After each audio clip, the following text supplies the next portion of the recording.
Hey everyone, welcome back to our channel Go Dynamic IT. We are continuing our series on remote desktop tool. So far we have covered two videos. First one on reinstalling RDP software and another one is installing the latest version of remote desktop. In this video I will introduce you to Remote Desktop Manager, RDP Manager, a tool that helps you manage multiple remote desktop sessions all in one place. With RDP Manager, you can save username, password, screen resolution, and more for each session, making remote access quick and easy. So let's dive in and get this working.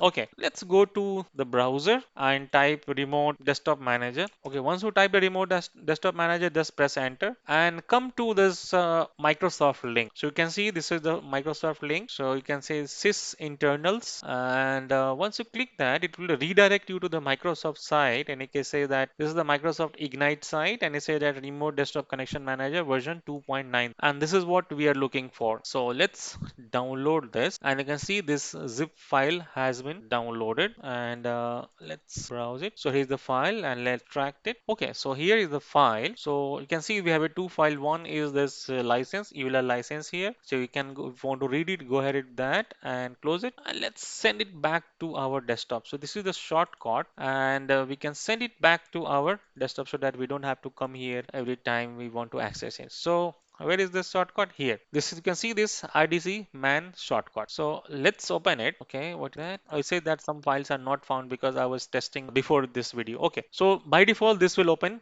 So let's open this one. So this will open. So here is the, like you can see this file. You have a file, you have an edit, you have a session, you have a view, you have a remote desktop, we have a tools and help. So we'll go with this, all this required menu here. So first what we'll do is we'll go to the file and we can click the new here, and inside the new what we'll do is we'll first create a group. So imagine that you are a developer and you are working on multiple cloud environment. Let's say you are working on Amazon. So Amazon called AWS, right? So you just save one folder called AWS, and then imagine that you have couple of servers here, servers you are accessing on AWS page, and the same time you want to access few servers on Azure also, right? So let's type Azure. So here is our Azure folder, and let's say add the Google also, right? Why the Google will be behind, right? So let's put in the caps here, Google here, and one more thing what we would like to add is like local system. Let's say local sys here. So logically we have a four folders here. So why I'm creating this four folder is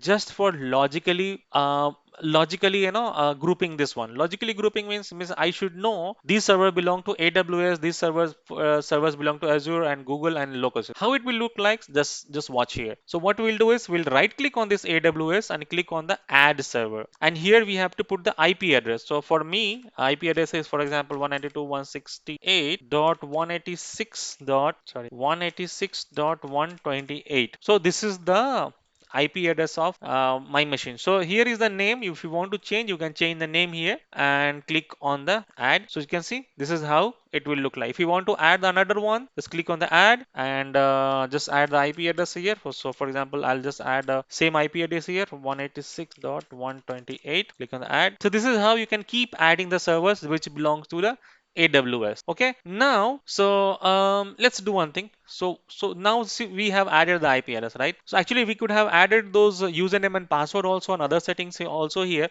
But let's say if you have not added it, what you do is you have to right click on it, go to the properties. Inside the properties, you can see this login. You have a like remote desktop and many other things are there. So what you have to do, you have to go to the login. You have to go to the login credentials, and you can see inherit from the parents. So I'm not going to inherit from the parent because these will be different from system to system, right? So this will profile will be custom, and the username will be, let's say, test1, and password and domain. We are not using domain, but if you have a domain, let's say if you have a domain and all, just keep your domain like homepc.com or microsoft.com, whatever domain. If you are using the active directory, then you have to use a domain. So in my case there is no domain, so I just remove this and click on the OK, and let's change this from this one also. So we'll go to the login credentials and inherit from the parents, test2, and password depends on, again remove the domain, click on the OK. So done. So let me show you to you. So you can see this is the window here. So let me double click on this one. So the moment I double click on this, it will open the session for me. So you can see it's trying to open login to the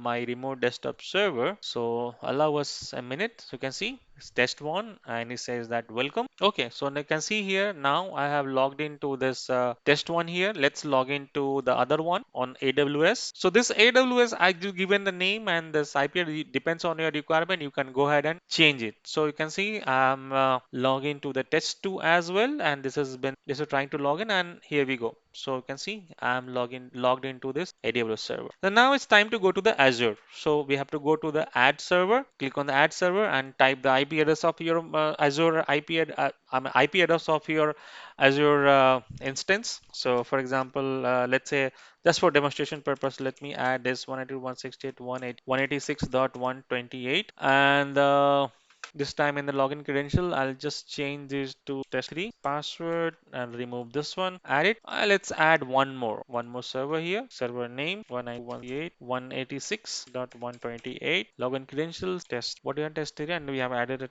We'll add a test4 here. This one add. So now let's log into this one. So it's trying to log in with this test3, and however, you can see here we have logged into the test1, test2, and this is the test3 try logging. So isn't it a beautiful thing, right? In the one window, you don't have to switch to one window to what happens in your normal Microsoft. Let's say if I open this MSTSC, and when you log in from here, you have to switch one window to another window, right? However, in this remote desktop manager, everything is on your one console, right?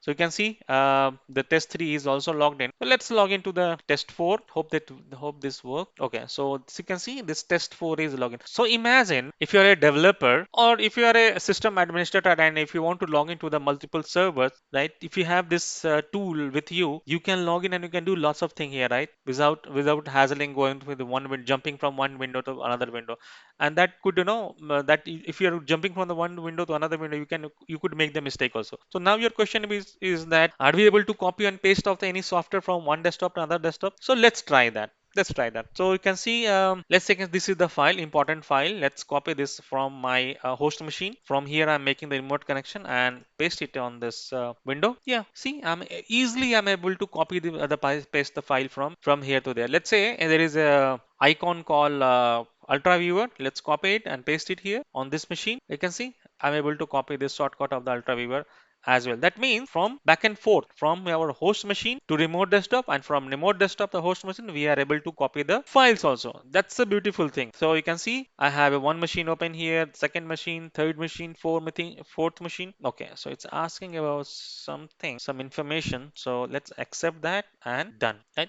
So now let's go to this Google, and similar way, let's add this one and login credential, type this one, add, open, trying to log in, and we can add one more server here. Let's say I don't have guys any server. I have just one machine which I'm trying to replicate this thing. Please allow a moment. So one thing which you have noticed here is domain here, add, and okay, log. I don't want any of these features. Click on the accept, and here we go. So you can see we have logged into this machine with this and you can see we have a multiple sessions open here with one window, right? So this is, you can open this local system as well. So one thing which you notice here, this is not coming as a full window. I mean, this is coming as a full window. So every time I have to go to left and right, we have to scroll it up, right? You have to, if you want to, can see I'm not able to see the network icon on the sound icon, and if I'm able to see the network sound icon, I'm not able to see the start button. So again, I have to move it to the left, and then we have to see that, right? So that can be fixed. So how do we do that?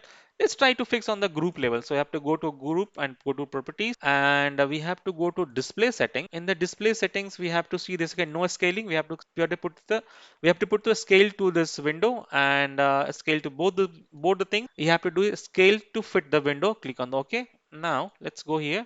Yeah, you can see here now this is coming to fit to the window. We don't have to scroll left and right.